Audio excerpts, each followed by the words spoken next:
think you're doing?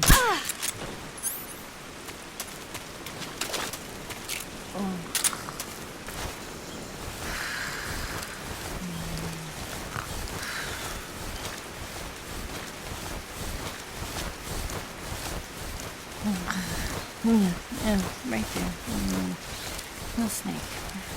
That's so good.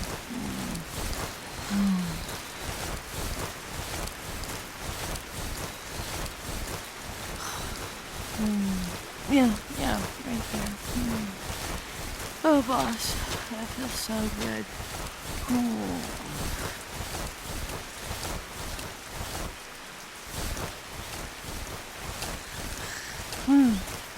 Right there. Excited. That feels so good.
Yeah, right there.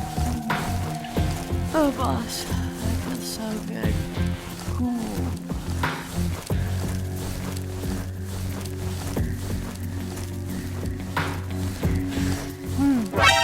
Right there. Right there. That feels so good.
Snake, you're never going to make it up that cliff with the enemy attacking you. Take care of the enemy first, then climb.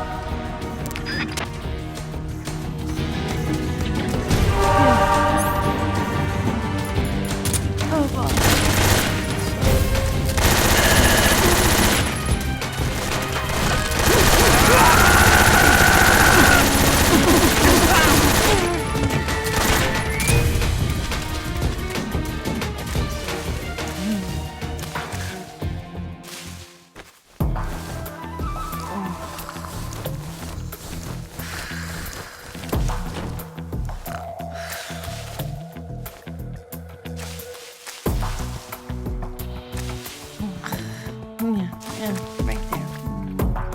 The snake. That feels so good.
Yeah, right there. Oh, boss, that feels so good.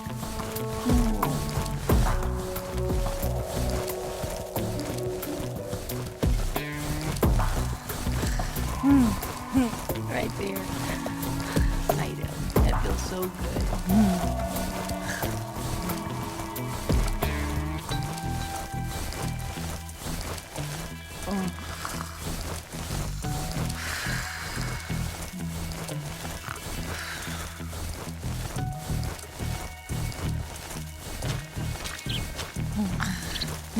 Yeah, right there. The snake. That feels so good.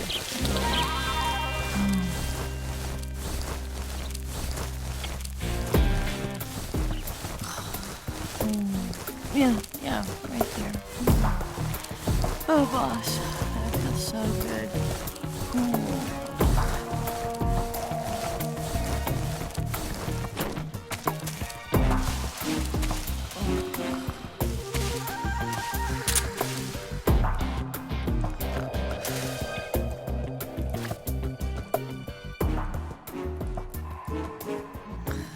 Yeah, right there. So good.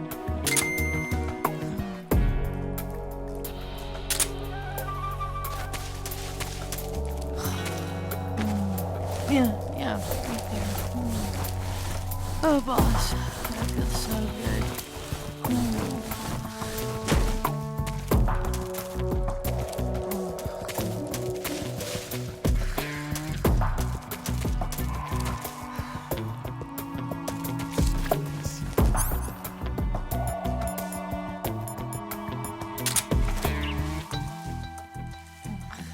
Yeah, right there. No snake. That's good.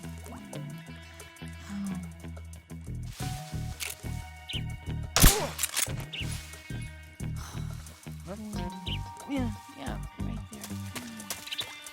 Oh, boss.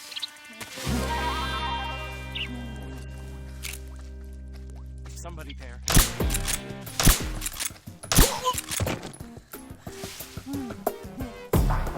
I see him.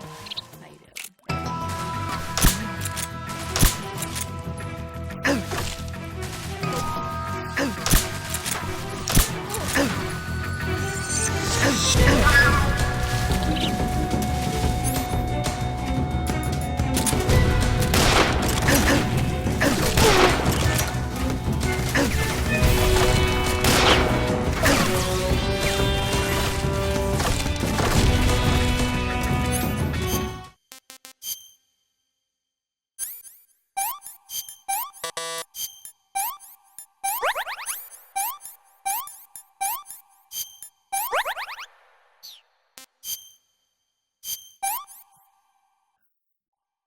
I want some more.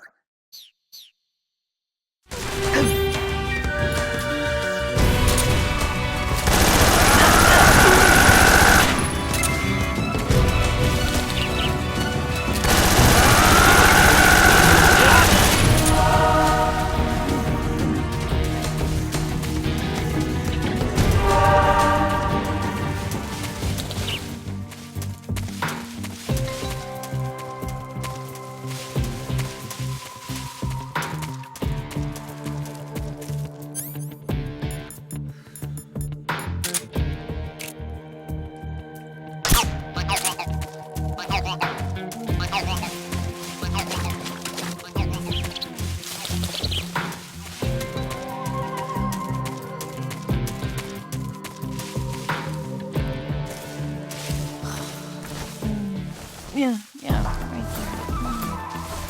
Oh, boss. That feels so good.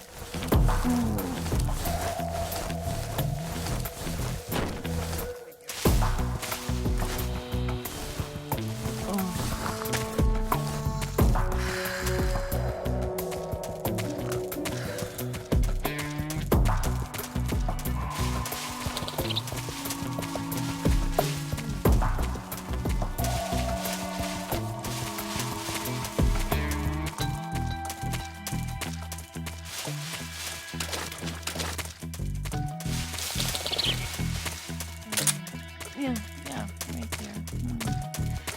Oh, boss. That feels so good. Ooh.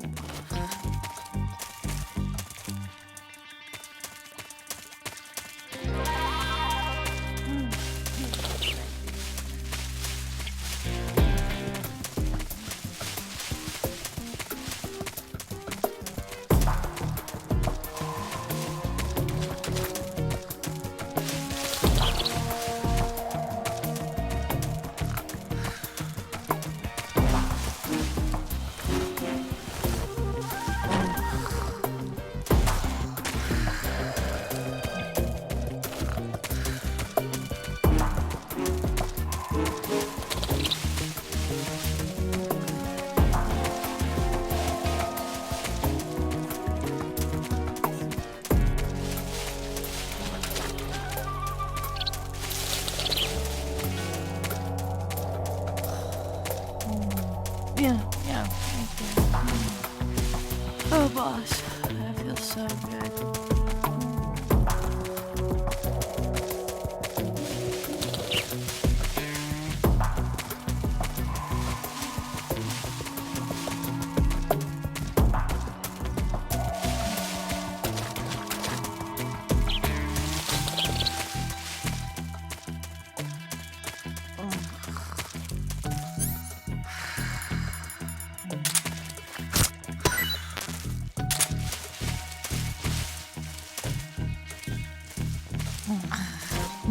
Yeah, right there. No snake. That feels so good.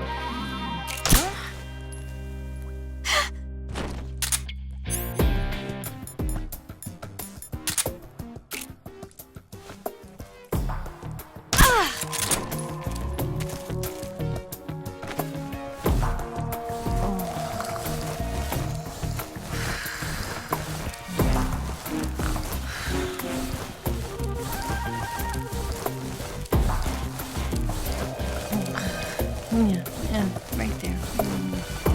No snake. It's so good.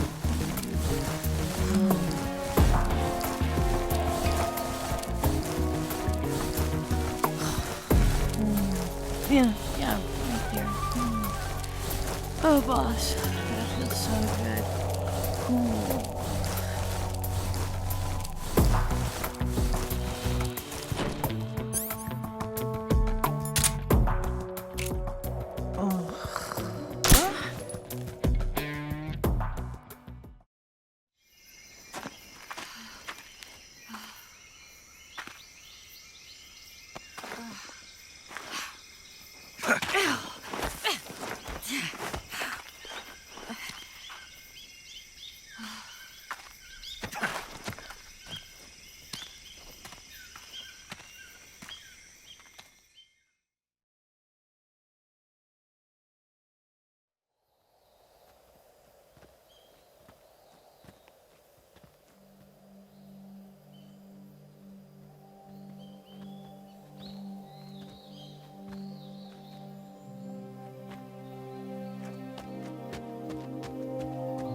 Come on, Snake.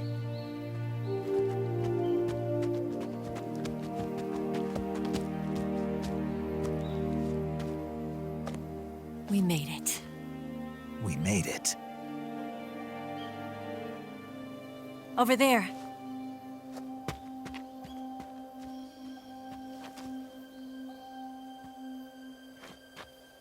It's the boss, isn't it?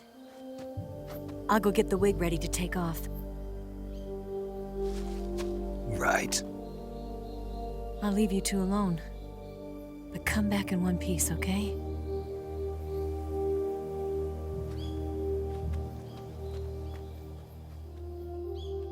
Promise me!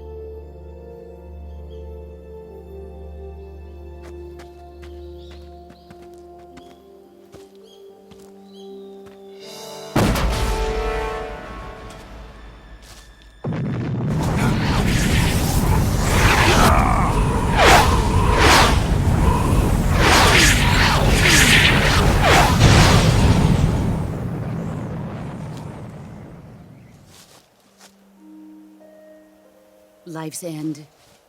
Isn't it beautiful? It's almost tragic.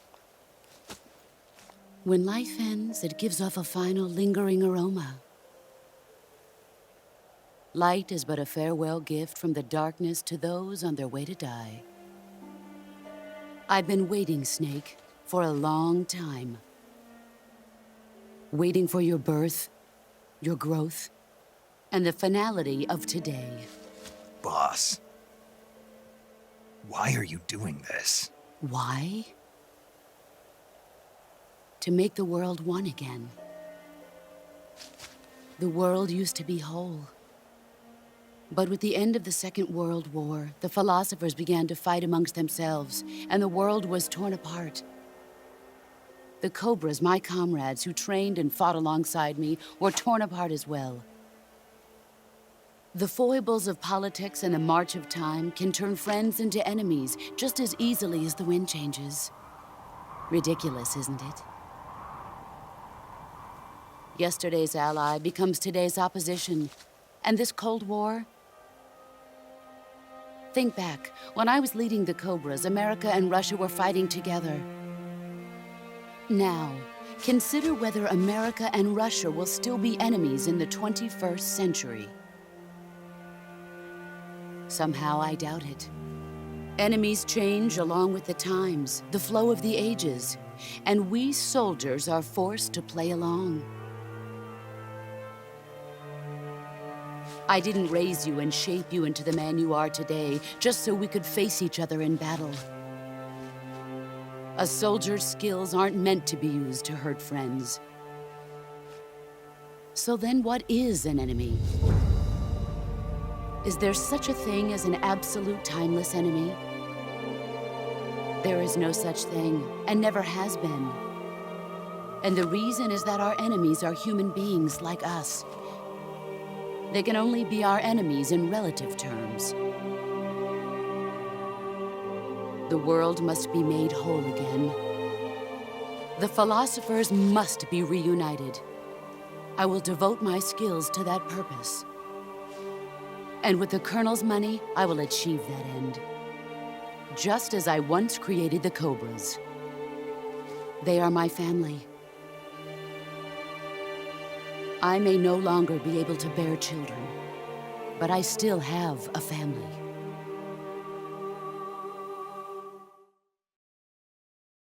It was November 1st, 1951. I was in the Nevada desert participating in atomic testing. The name Nevada is derived from Spanish, covered in snow, white as snow. And snow is exactly what I saw in that Nevada desert. It froze my blood white. Snake, you were an atomic test subject, weren't you? On Bikini Atoll. That's part of the reason I was drawn to you. You and I are alike. We're both slowly being eaten away by the karma of others. We'll never have the chance to die peacefully of old age. We have no tomorrow. But we can still have hope for the future. In 1960, I saw a vision of the ideal future from space. 3 years earlier, the Soviet Union had succeeded in launching Sputnik, the first man-made satellite in history, into orbit. This came as a huge shock to the United States. In response, America threw everything it had into its own manned spaceflight project, the Mercury program.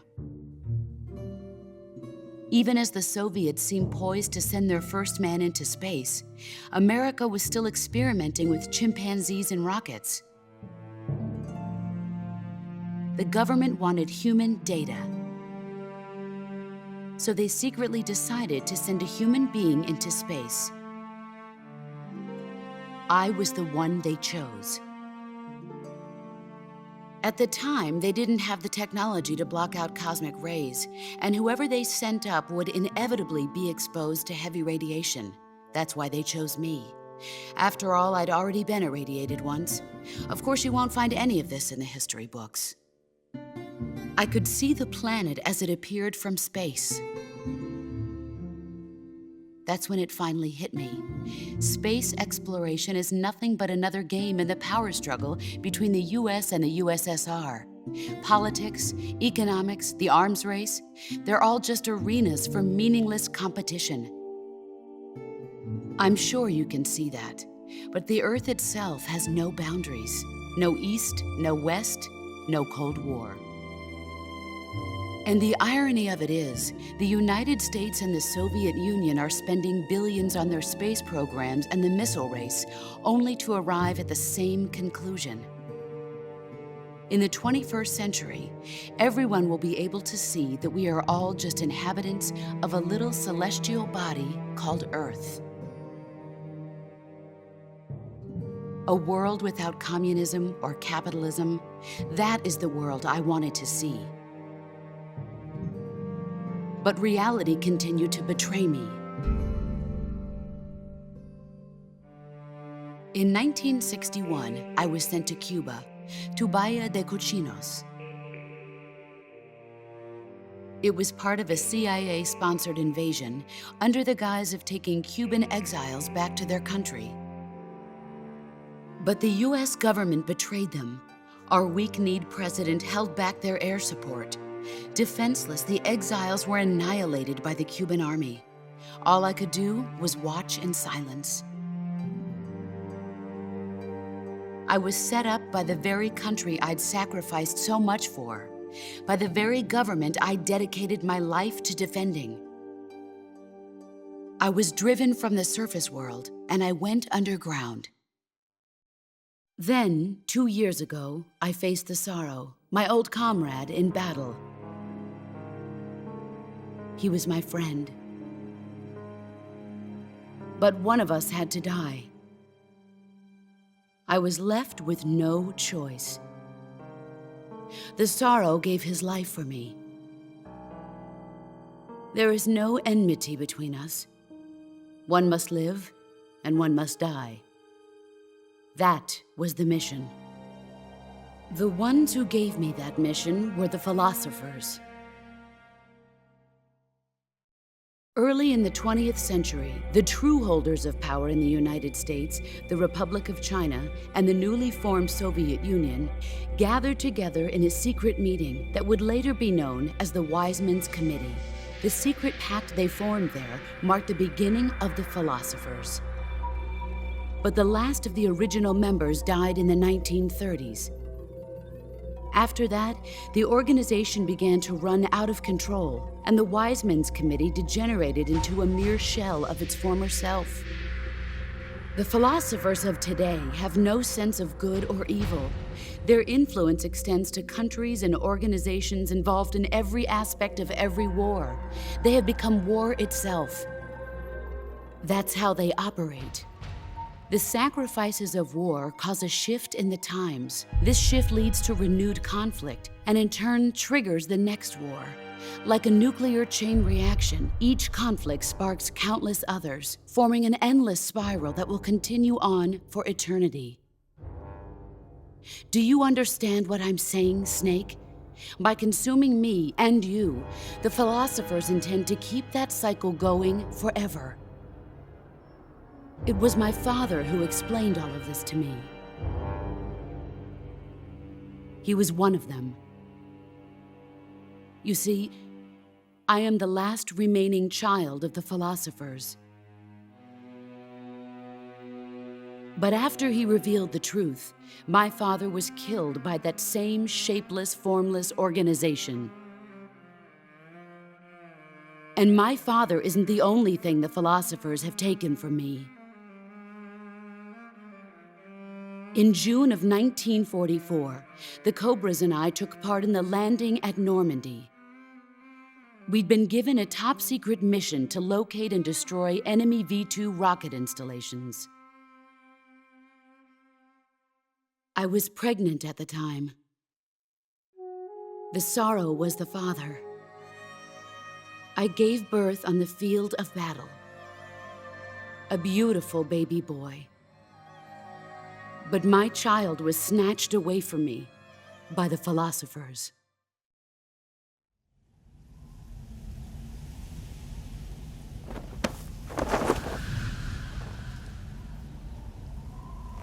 Look at this scar. This is proof that I was once a mother. I gave up my body and my child for my country. There is nothing left inside me now. Nothing at all. No hatred, not even regret. And yet sometimes at night, I can still feel the pain creeping up inside me, slithering through my body like a snake.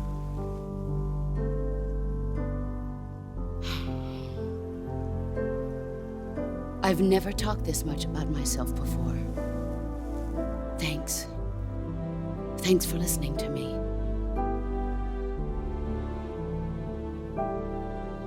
I feel content.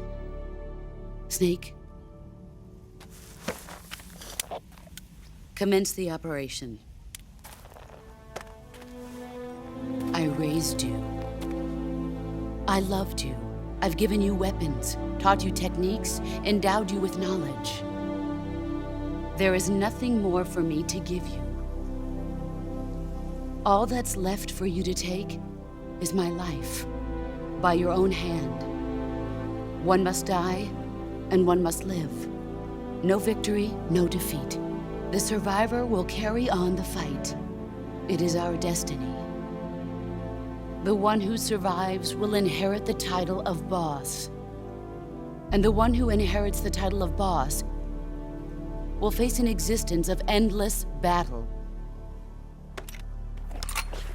I'll give you 10 minutes.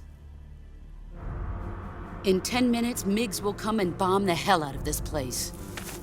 If you can beat me in less than 10 minutes, you'll be able to escape in time. Let's make this the greatest 10 minutes of our lives, Jack. Boss. You're a soldier. Finish your mission. Prove your loyalty. Face me.